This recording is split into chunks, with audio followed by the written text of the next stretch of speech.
I want to introduce somebody to you. This is Mike McGillivray. Mike graduated 2002. He is the all-time record holder at USC for punting. What he's going to do is he's going to give you a punting clinic for all of you. Then we're going to have a punting contest. You all get to kick. Whoever, we're going to divide it into two groups. Middle school kids, high school kids. Whoever kicks the furthest is going to win the football.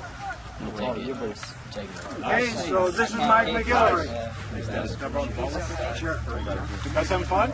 Yeah. Fantastic. Hey guys, it's a pleasure to be out here. Dennis does a great job, and we love this camp. So, anybody punted before? Has anybody ever? Carlos? He's the high school kid. So you're the front runner to win the competition already. Yeah, well, I'm the underdog. So. You're the underdog? All right. You're gonna Tebow it today. Yeah. Maybe. Wow. Okay. For those of you guys that are new to punting and brand new, it's an important part of the game, and it controls field position. So you can imagine if you're playing and your opponent has, an 80-yard field to work with or a 70-yard field to work with, makes it hard in the other team. That offense really has to produce. They can even get a little tired. So it's a really important aspect of the game. As Dennis said, I kicked at USC for 4 years. I coached there briefly in 2002, and then I've been coaching kickers since '97 with my old coaches, an organization called the Kicking Game, and now I run private instruction through Kicking1on1, which is my organization. So let me give you guys just some tips on punting. Maybe that'll help with the competition. When we punt, punting is a straight motion, and what we want to make sure, when you see these guys on TV, you never see them walking around and swinging their hips too much, right? They're always pretty much walking nice and straight. It's a straight motion. You guys ever seen it, been to a football game, seen that nice spiral on a punt? A lot of them sometimes will even turn over. Okay? That's actually created really easily, but easier said than done. The reason it's a straight motion is we want to kick the inside part of the ball on the outside part of our foot. And that motion in general, when you hit the ball and you hit on the outside, that's what creates the spiral on the ball. So we got to get to that point. And there's a couple things that you want to do when you punt that'll help you. Number one, you got to walk straight, as straight as you can. Because in order to hit that inside part of the ball with the outside part of our foot, and our foot locked out, we've got to be able to come straight through the ball. So that's number one. Number two is the drop on the ball, and I'll give you guys some pointers on how to hold it when you're punting. There's a lot of different ways to hold it. There's no absolutes. Everything's a means to an end. You want the ball to be dropped out nice and flat. And if it's flat, then our foot can hit it, and our foot can hit that, again, inside part of the ball, outside part of the foot. If our drops down, not only is it going to hurt, if you kick the nose, okay, ball's going to end up going end over end. It's going to have that kind of rotation.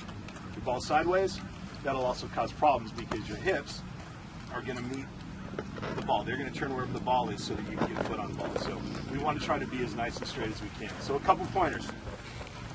When we stand, and if you guys have a punting technique that you've used, go with it. It's a competition, right? And there's a free ball, at stake. So a couple pointers. When you guys are standing, you want to, if you're right-footed, anybody left-footed? Okay, left-footed, no problem. So for a right-footed kicker, you want your right foot in front of your left, weights on the balls of your feet. Just keep your chest a little bit over your shoulders and chest over your hips. For the guys that are left-footed, just the opposite. Okay, left foot in front of your right a little bit. Same thing, weight on the balls of your feet. You always want your weight forward when you punt. You never want to sit back. So it's just a two-step motion. Okay, first step, it's about maybe a foot, maybe a foot and a half forward on the ball of your foot. The second step is just a regular walking step, right on the ball of your foot as well. In terms of holding the ball, when we want to drop it, you see the guys on TV, they take their 2 steps and drop the ball. When we want to drop the ball, it's right before our second step hits the ground. That's ideal. And then we want to drop the ball forward. What's that? Okay. So, the hold on the ball, it's not even so much of a drop as it is a push out. We want to push the ball out nice and flat so that we can go get it with our foot. When we want to drop that, we take our first step, take our second step, and then we're going to have the ball up, we're going to drop it out and push it out. So, holding the ball. There's a couple different ways. You guys just want to get comfortable with it. One of the holds that I like to use is just kind of taking the ball here, putting my hand right under it, so that my thumb, if you guys can see my thumb, left-handed guys, left-footed guys, it's going to obviously be in the opposite hand. I want my thumb right between these two seams right here, the nose of the ball right in the pad of my hand. And then you want to get your hand kind of under the ball. A good rule of thumb is to put your index finger on the side seam of the ball. Gives you a little bit of stability when you're holding the ball. You want this to be controlled, and you want to have control of the ball in your hand. So that's one drop to use. You'll see some guys that kind of hold it on top. Some guys even will hold it on the bottom. Okay, everything's okay. It's the means to the end that's important. The drop has to be flat. It has to be flat and pushed down. So when you guys hold it, and I'll walk around, check out some of your holds. Right foot in front of the left. When you put the ball up, you want it about armpit level. And there's a certain spot you want it. So you don't want it too far inside, and you don't want it too far outside. You want to take your ball, and remember with the end goal of punting, inside part of the ball, outside part of your foot. If that's true, and if it's also true that we need to walk straight through the ball, we need to put the ball right in that spot. So all we got to do is from this point, where the inside part is on the outside part of our foot, we're just going to raise it up to armpit level. So if I were to drop my hand, the inside part of the ball is in the outside part of my thigh. And if I were to continue this down, it puts the ball in the right position on my foot. Obviously, we'd be up higher, but just for illustration purposes. So you hold it up about armpit level. Make sure that inside part of the ball is outside part of your thigh. Just raise it up right there. Then you take your first two steps. Push the ball out right before your left foot hits the ground. Go straight through your kick. Nice straight down. Make a little sense? Okay. Any questions? I got two actually. Okay.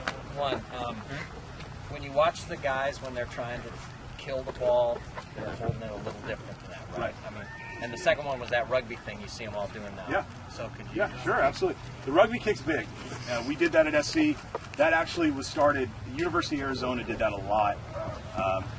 Back in the 90s. So, you guys ever seen a punter do that in college? They'll catch the ball and they kind of run out. Anybody ever seen that? Yes. Okay. They call that a rugby style punt.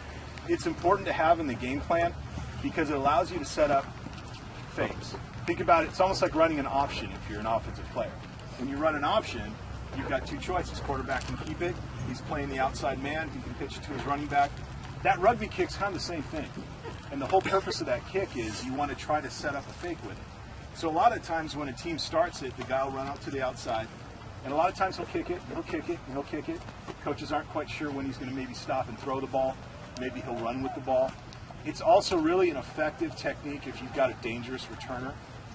And there are guys, return men keep getting better and better and better out there. So if you're worried that that guy can return your ball, if it's a nice punt, it's right in the middle of the field, but he runs a 4-2 or 4-3 and he's the best returner, that rugby kick when you move to the side, and you're kicking the ball down the sideline, it keeps it away from the returner.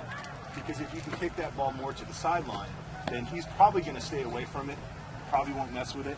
So it's effective if you want to keep it away from the returner, and it's used for those two reasons. There's a little bit of a different technique for our ball real quick. On that rugby kick, everything I just told you about the right way to punt, you can put that right out the window. On a rugby kick, when you run to the side, you don't want to hit a spiral. You actually want to hit the ball end over end. So it goes downfield, you want it to roll and you want it to bounce. So when you hit that ball, you're actually going to hit it with your foot. You're going to hit the nose of the ball. And you're going to hit the nose so that the ball goes end over end downfield. So, and I think you had a question on when they're really trying to kill the ball. How they're killing the ball. Yeah. They tend to. It looks like they're holding it more like this. Just what you see. They tend to like that. In this, so that style punt, that's a great question. This is really came from Australian rules football. And in the NFL, there were a couple Aussie guys who used to do this with Australian rules football. It's a pooch punt is really what that is. When you see guys hold the ball this way, and it does, I mean, it stings a little bit when they do this, but what they're trying to do, you guys know what a pooch punt is, by the way? Okay, it's a short kick. You want it either nice and high or you want to kick it out of bounds. It's a placement kick. You're trying to trap that team inside the 20-yard line. And that's what that does for you.